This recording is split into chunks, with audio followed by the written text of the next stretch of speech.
Hi, and welcome back to my YouTube channel. What I see, I try to do, and it has been quite a while since I put my last video, but I wanted to share this with you, my first experience blending oxide inks to create my own backgrounds. It was so much fun doing these. It's quite addicting, really, as you're learning and mixing and blending. You're having so much fun.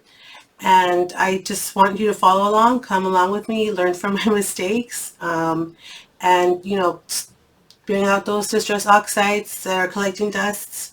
And, let's continue in this creating experience and stop collecting and start creating. Okay, so I'll see you guys at the other end of the video. So of course I had to watch some videos on how to do it. So I went ahead and went on YouTube and I just entered in how to blend ink.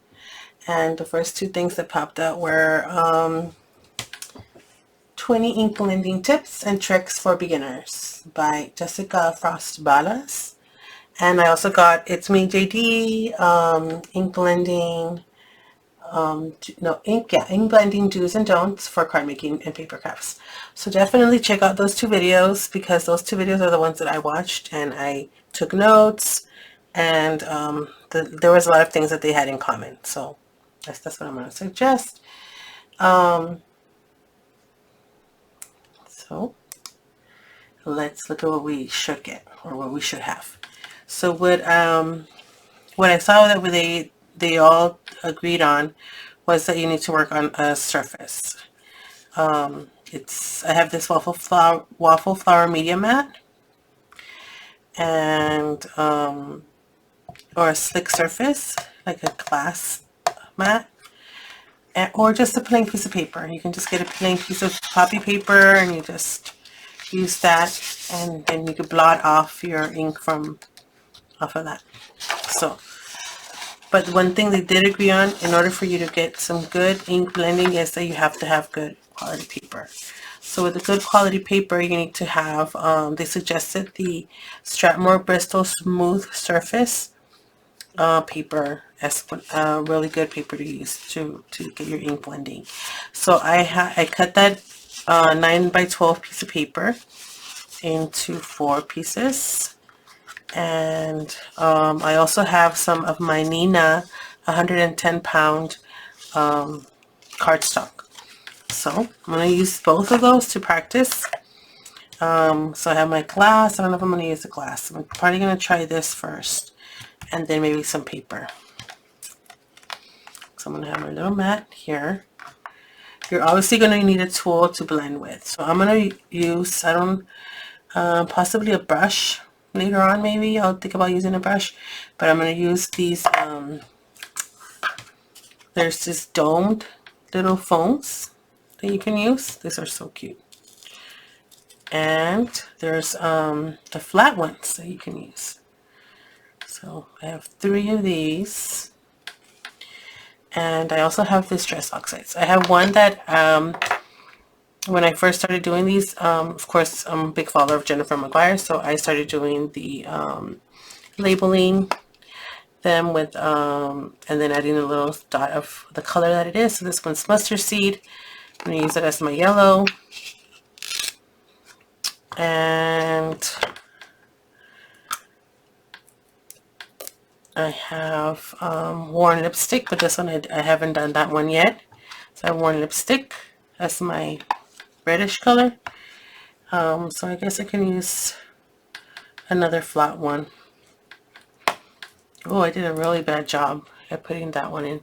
So you really want to center it right in the middle. I guess it's been used before. And then this one's going to be my pink one. So I'm going to just keep that on the back of this so that I can always use it for the same color. And I have also one that I never used, this Distress, the Mermaid Lagoon. That's going to be my blue. So yeah, I have Mermaid Lagoon, worn lipstick, and mustard seed for my colors for blending today. So I have the pink one, and then I guess I use the domed one for the blue.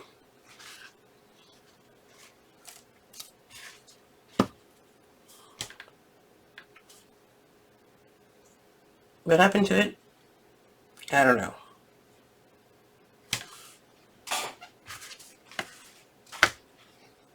It fall to the floor. Good gracious. I know I had to go. There it goes. It rolled over here, guys. Okay.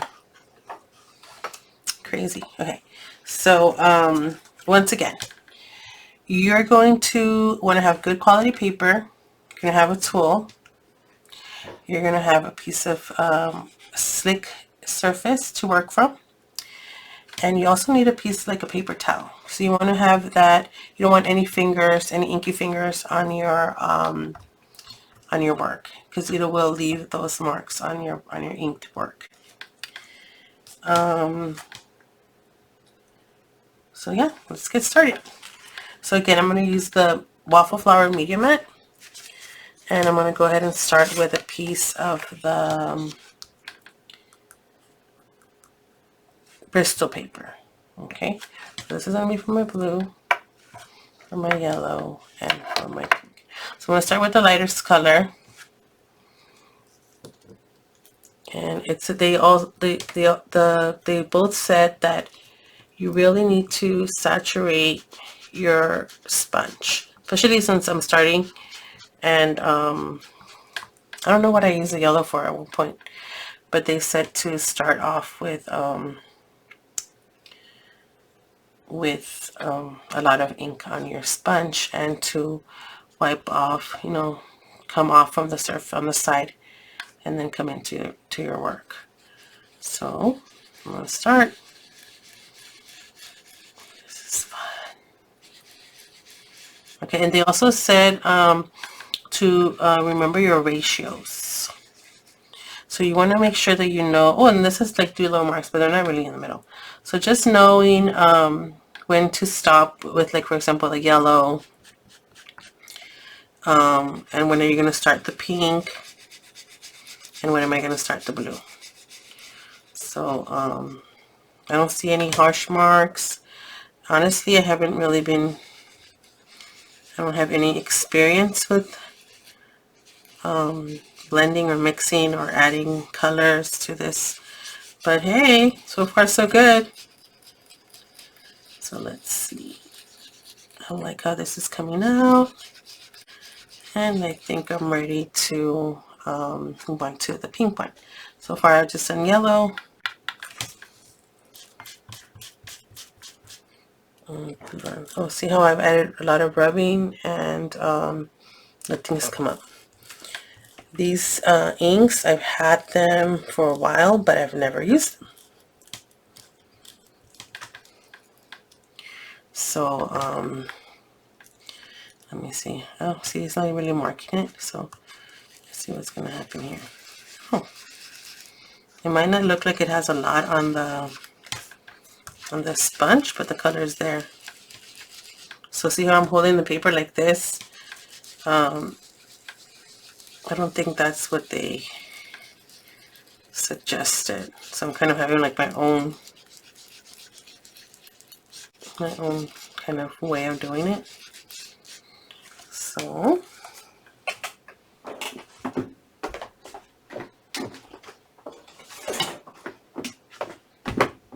get some more,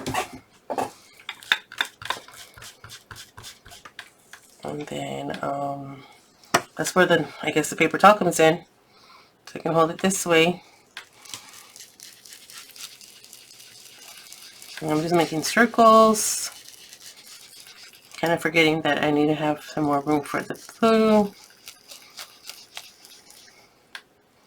I wonder if I just took some off with this. No? Okay, cool. I'm going to stop that one. I'm going to move on to the dull one.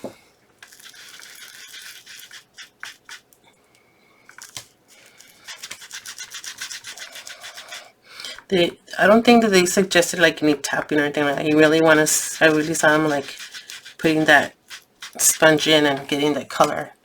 So, and it being the first time I'm using these, I really want to get that saturated in there. So I'm going to start with my blue.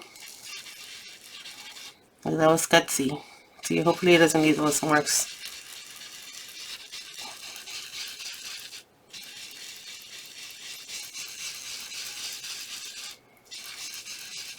Oh, and they also said that there was a right side and a wrong side to the paper. So, to obviously, if it's giving you a hard time sliding your foam through, they're suggesting that that's probably the wrong side. It should be really smooth and easy for you to slide your work through. So I'm gonna get my purple color in, hopefully. So got my blue. Yeah, I can see the purple kind of forming in there. It's gonna be scary putting the pink back in here. So then you have to also put in the go back and mix the colors. So how am I gonna do that? Scary, scary. I'm gonna flip this over to this side because I don't like.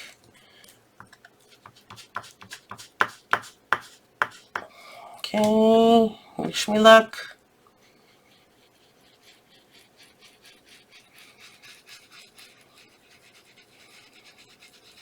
And then my orange in.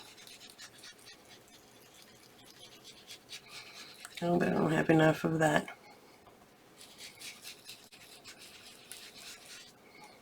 Pink anymore. Kind of losing the pink.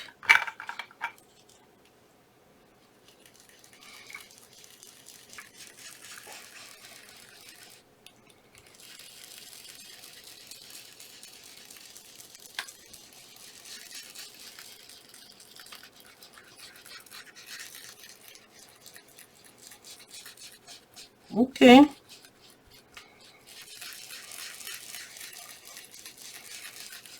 So now my pink has a little bit of yellow in it. So I have paper here, so I'm just gonna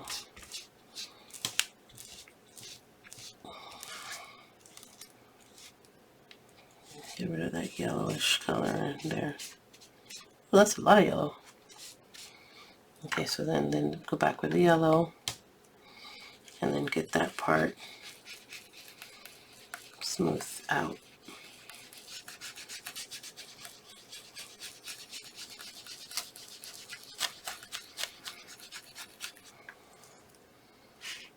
Kind of looks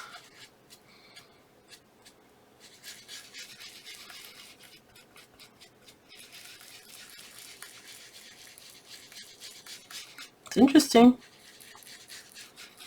Okay, so I have some pink in my yellow one, but it doesn't really, it doesn't do much damage.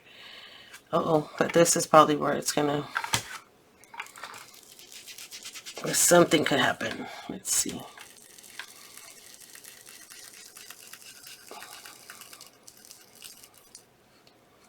Oh, there's yellow in there. Oh, there's blue in it. How do they do it?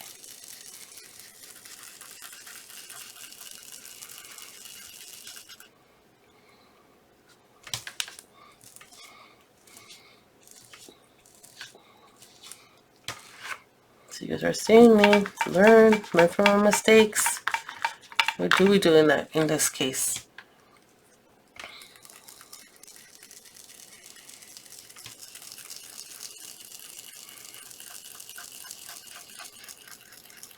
Get a whole new sponge.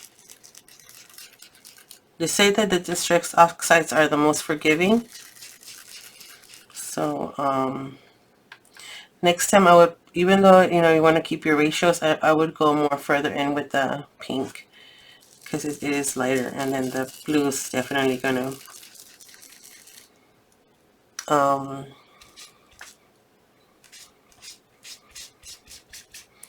over that. So I don't know, making mistakes, guys. So learn from our mistakes. Okay, so I have yellow, orange, pink, some kind of like a purple, and I'm gonna go back with this one here. Try to blend it in. I'm making like little circular motions. Yeah, the blue's taking over. So I would definitely consider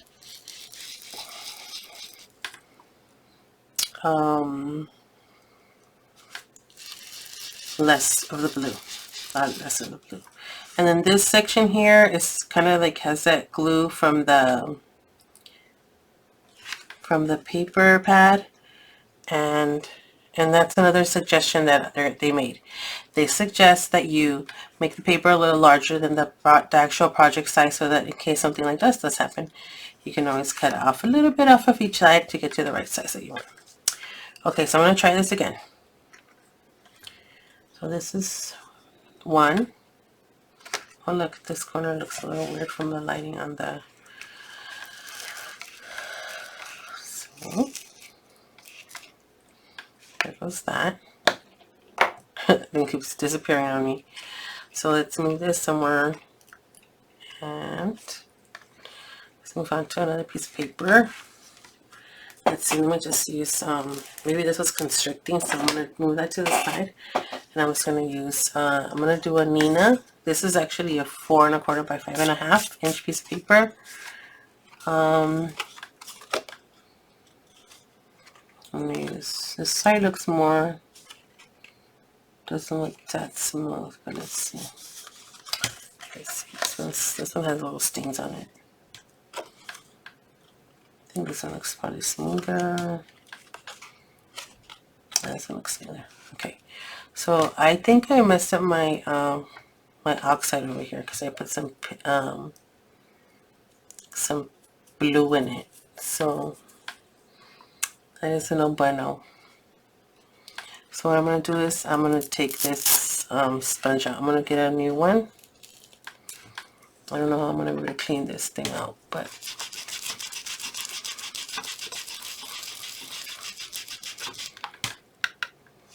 well, it looks like hopefully that worked. So again, I'm going to do less blue. So I'm going to start in the middle. Oh, this is definitely different. It has a different feel. Definitely feels different than the other paper. Like I'm fighting it a little bit too much.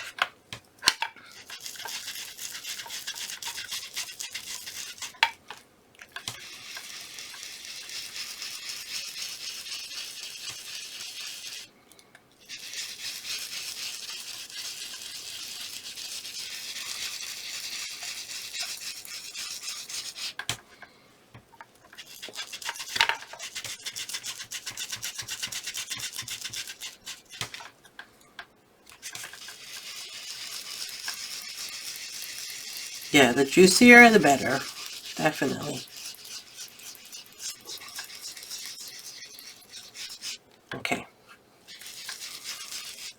I got my pink down. Cool. So, yellow, doesn't matter.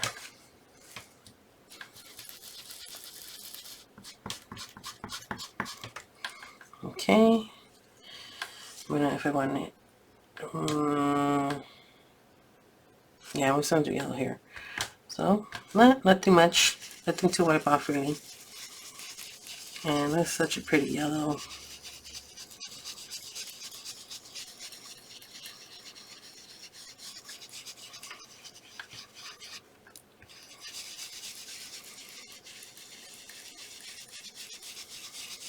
Okay.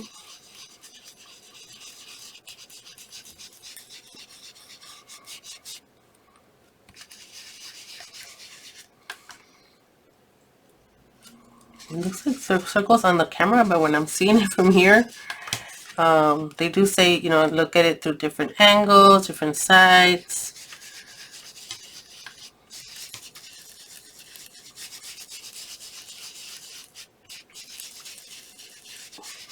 Let me go back with my pink. See, that's what I don't like, because I feel like it's gonna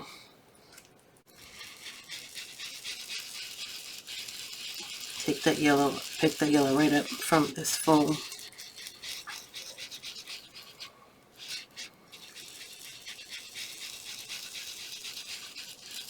And back in here, and then back with the yellow.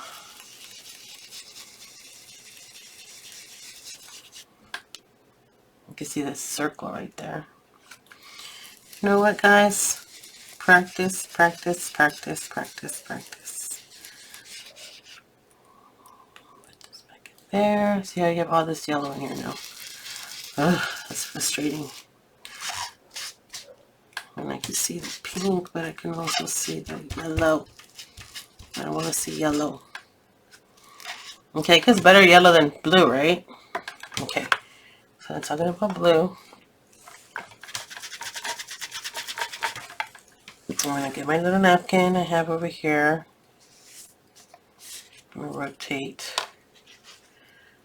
forward. And then I'm going to start with my blue.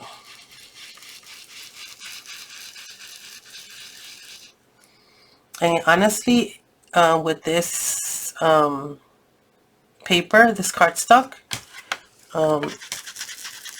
it is a little bit harder for me to. It's such a thick paper, thick cardstock.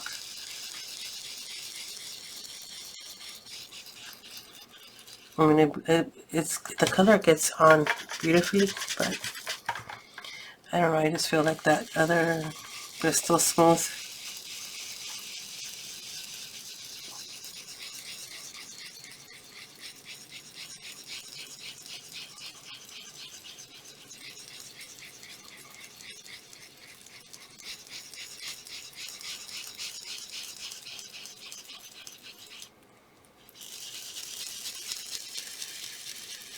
I'm not really getting a purple.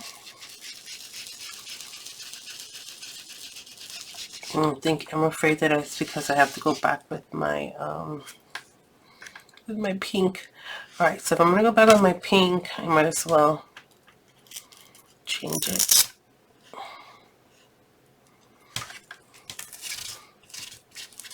I don't know if I'm damaging these by pulling like that, but.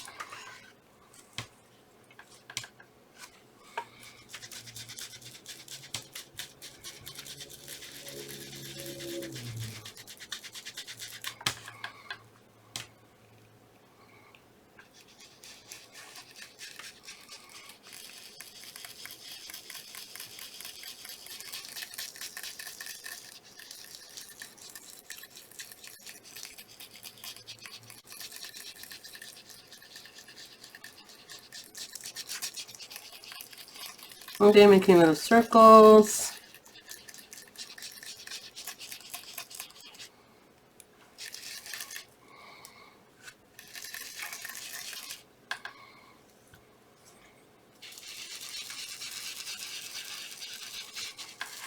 I don't know. I'm not.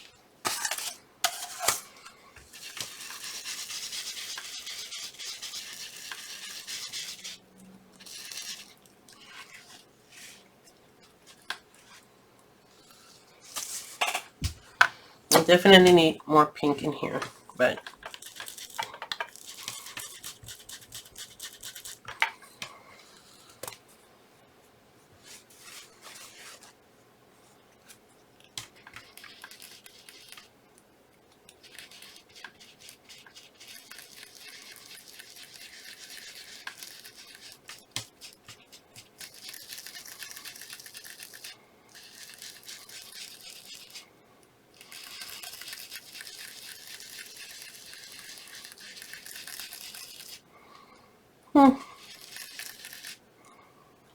Yeah.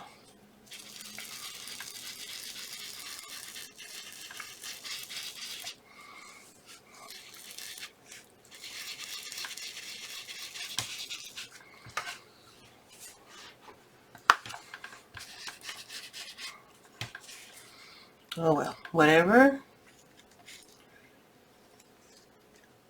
I am very happy with my results. Now that I'm seeing it up close, it isn't bad at all.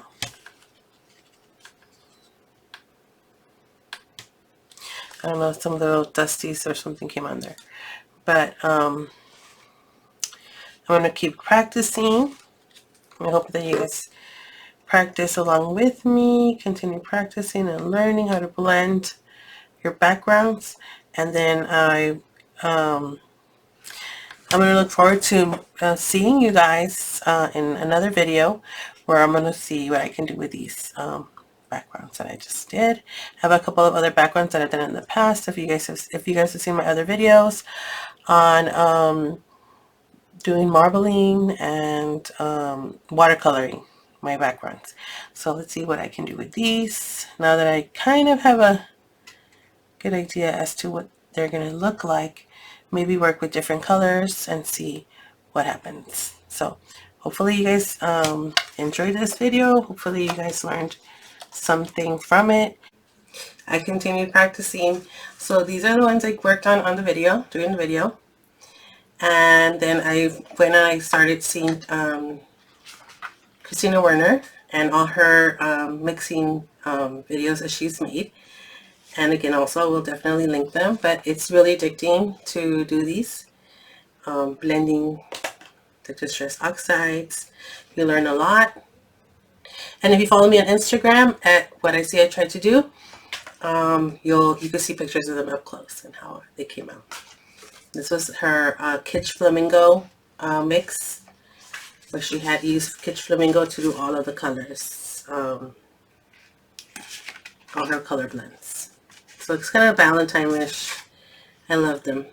So definitely, you can see what I ended up with at the end of the video, and it's so much fun. And I really suggest that you try it and join me in this learning experience. And I hope that you guys do it. And if you do, you can always upload photos to my Facebook page, and I look forward to seeing them.